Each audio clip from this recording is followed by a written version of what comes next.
Hi, how's it going? I don't really know how to start this. Sniper is a class, and he has some weapons. I kinda held off on this video for a while because I guess as a whole, I don't really find Sniper's arsenal to be something super especially interesting, at least to talk about. I guess I kind of mean that I think that the potential fixes to some of Sniper's weapons aren't especially out there, maybe not the most interesting ideas, but we'll see. I mean, we could also argue about the base balance of Sniper all day, but I don't think we're gonna get into that. Just, you know, weapon balance ideas for Sniper. I'd usually go in the order from primary to secondary to melee, but I think, you know what, let's just go in any order we want. Let's go! Okay, let's start with the Darwin's Danger Shield. Re-add plus 25 max health on wearer and reduce the fire resistance from 50% to 25%. Any objections? No? Okay, moving on. Alright, so in the Jungle Inferno update, they turned the Darwin's Danger Shield into an anti-pyro weapon for some reason. And that's fine, I guess. It's better balance-wise than it was before, but the health bonus, which the weapon started with, was only really a problem when it was paired with bullet resistance. And the bullet resistance is gone now, so why did they take the health penalty too? With the way it is now, the second the enemy team stops having a pyro, this weapon becomes almost entirely worthless. Giving it back the health bonus and reducing the resistance keeps the anti-fire parts roughly the same and gives the weapon a purpose against other classes. I guess it's pretty self-explanatory. You could potentially rework the weapon again if you really wanted to, but this version would basically be a combination of the original and current versions of the Danger Shield, both of which were kinda lacking. And I think this probably would end up working pretty well. If I had to make a list of my least favorite weapons, the Razorback would probably place fairly high. It's not a concept that I think was especially well thought out to begin with. Having a weapon that acts solely to counter a class who is supposed to counter the class using it is just kinda dumb. I'm not a huge fan of the Spy Sickle either, but at least it does this better. The Spy gives up his main source of kills for 15 seconds just for a chance to escape from a pyro. With the Razorback, it's just, you put this thing on your back and now you don't have to worry about backstabs. And used by a good sniper with proper team support, it can be incredibly difficult for a Spy to deal with, but on a not so good sniper without proper team support, then you just become revolver fodder. Having a weapon work better the better the player is completely fine, but you don't even really use the Razorback, it's almost entirely just preventative. And I don't exactly even have a dog in this fight. Sniper is my least played class, and Spy is probably my least favorite class to play. Not that I dislike playing Spy, just, you know, as a whole. I just think the Razorback is a dumb weapon. Now that whole spiel's out of the way, I think it could be salvageable, to some degree. Maybe we could try to make the Razorback somewhat less annoying to fight for Spies, and also give it an upside that applies to other classes. But first thing, all of this weapon's stats will only be active if the shield is actually intact. So if you can see the Razorback on a sniper's back, you know which stats are there. And if it's not there, then none of the stats exist. Then we could add minus 20% damage from ranged sources taken from behind.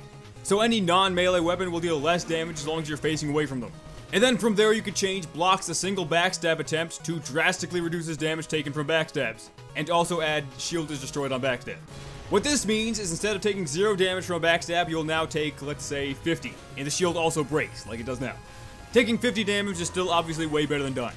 The Spy who stabs the Razorback will still get shocked unless the backstab actually kills. So, the damage resistance from behind can now allow you to tank some extra damage if you're running away, so it becomes semi-decent as a retreating tool. But you now do take some damage from backstabs, which now means that there's more of a reason for Spies to actually try to get close to you. And since Spies can see your health, they're gonna know how close you are to death and whether or not that 50 damage might be worth it. There would actually be some reason for a Spy to backstab the Razorback other than just by accident. And this would actually make the recharge ability added in Jungle Inferno potentially semi-useful now. And, yeah. Now that that's done, maybe we could go to a weapon that I actually like. The Classic is a fun weapon. And even though it's basically a rehash of the sniper rifle from Team Fortress Classic, it's still pretty unique in Team Fortress 2. But there's a lot of room for improvement. It's not very good. Like I said, it's based on the sniper from TFC, but I don't think that should be entirely the basis for how that weapon is balanced now. It's a different game, and it already doesn't function the same ways it originally did. The TFC sniper rifle slowed down players on leg shots, and you probably don't want that in TF2. What I'm gonna say is change no headshots when not fully charged to headshots mini crit when not fully charged, allow it to fire while airborne, and add 50% reduction in movement penalty while charging. A mini crit on headshot is obviously better than no damage bonus at all, and the ability to fire while in the air is also simple enough. The TFC rifle apparently couldn't fire while jumping, but I don't really think that should matter at this point. The 50% reduction in move penalty while charging basically means that instead of being slowed down to 27% move speed while charging, like you are now, you're only going to be brought down to 64% move speed. which for comparison is a bit faster than the Huntsman's move speed while drawn. It's significantly faster than scoping with the regular rifle, but it's still significantly slower than Sniper's base move speed. The increase in move speed will let you use the classic a little bit closer to battle and not just be a complete sitting duck when you do. If you're just going to be hanging back, there's really no reason to use the classic over stock. And having headshots mini crit when not fully charged would also be nice. Maybe not the most radical changes a weapon could get, but I think at the very least it would be a good place to start for buffing the classic. The Machina is probably one of my least used weapons in this entire game. I never really used it all that much, even when it first came out. And the fact that a strange Machina costs like 30 bucks also doesn't really help either. It's not a weapon that really differs all that much from stock. And I guess that's okay, not every weapon needs to, but having used the Machina a little bit more recently, I kind of feel bad about it. That 173 damage body shot is just, yeah. It's not as bad with damage spread off since it can't go past 175, but still. That's one hefty chunk of damage just for getting a body shot. And the Machina's downsides are fairly negligible, especially with good team support, but its upsides also only apply when it's fully charged. In the vast majority of cases, that 15% extra damage on fully charged headshot is just meaningless, so it's really going to only encourage body shotting. I thought for a while about changing maybe one of the upsides or maybe different downsides, but if you just want to go the simplest route, you could probably add a minus 15% charge rate penalty and that would probably be fine. Relatively minor, but still semi-noticeable. If all you have to do to get that damage bonus is just stand around, at least make it take slightly longer. And it certainly wouldn't make the Machina bad. It's also a weapon that's usually banned in Highlander, and a 15% slower charge rate might not be a massive difference in casual, but in that format it could be a pretty major factor. The Cleaner's Carbine is, it's not great. It never really has been. The original 3 seconds of crits on kill was probably the most interesting version, but it still wasn't exactly good.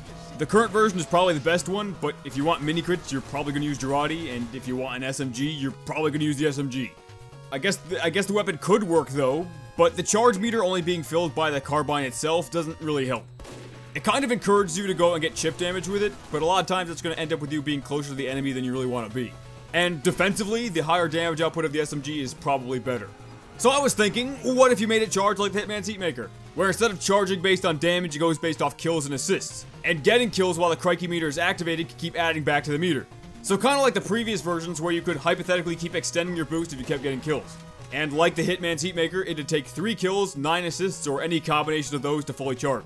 So the Hitman's Heatmaker can activate its focus at any amount, and to be honest, I'm not sure whether or not that's a bug. Originally, focus was activated on the first shot you fired when it was full, but later on they changed it to pressing reload to activate it. And in the patch notes it said when it's full.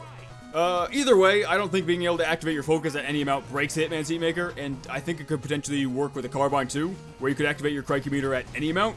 But this way you can now build your charge meter from a distance, and you can also extend it with kills and assists, so pretty much making it significantly better overall.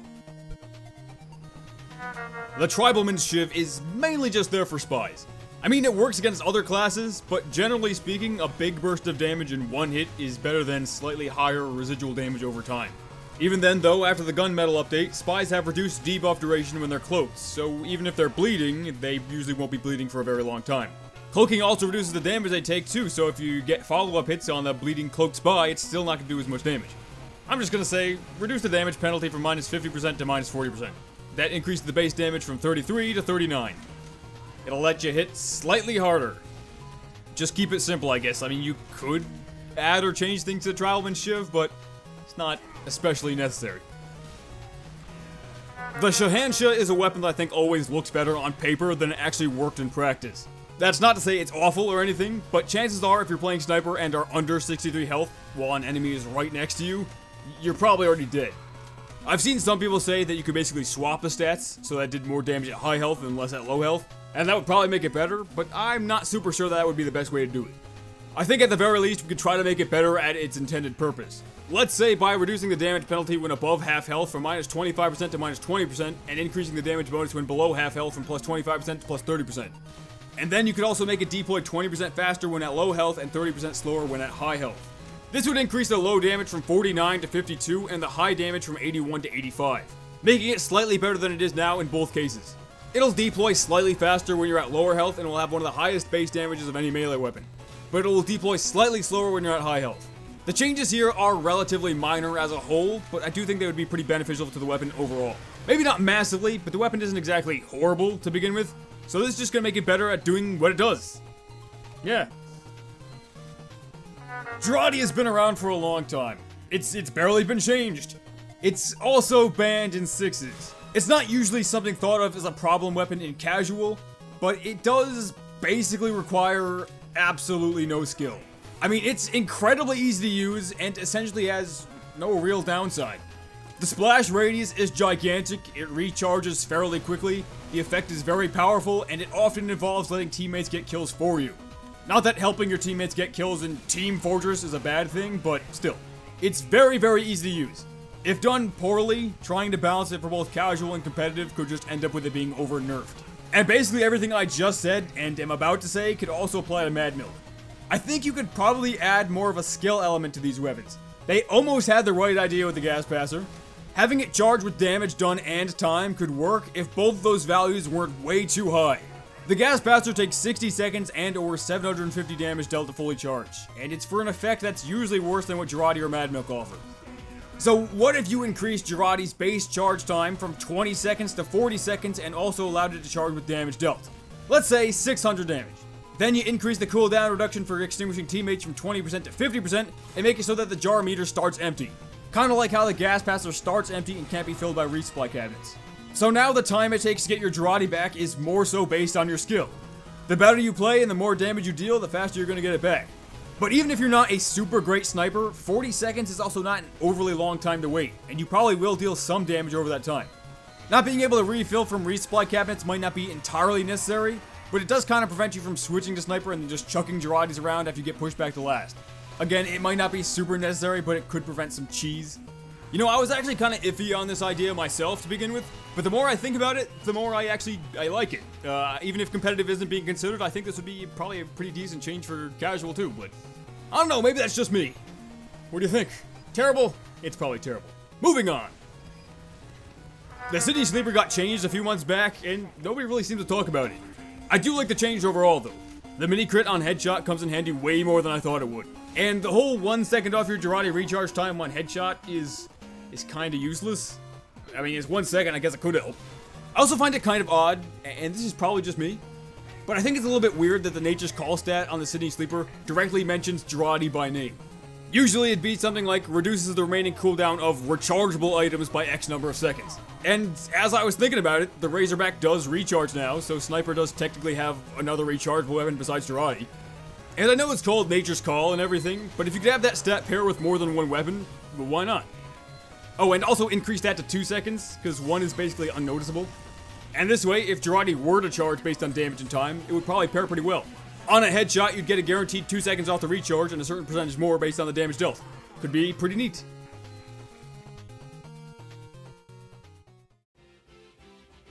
There are weapons like the Hitman's Heatmaker, which I personally find pretty boring, and it really doesn't differ all that much from stock, but it's also not bad. And I wasn't originally super fond of the Cozy Camper nerf, but it's also still not bad. And I did think of a few changes for both of those weapons, but I kind of settled on if it ain't broke, don't fix it. I mean, it is what it is. And I guess that's it. Alright, peace out.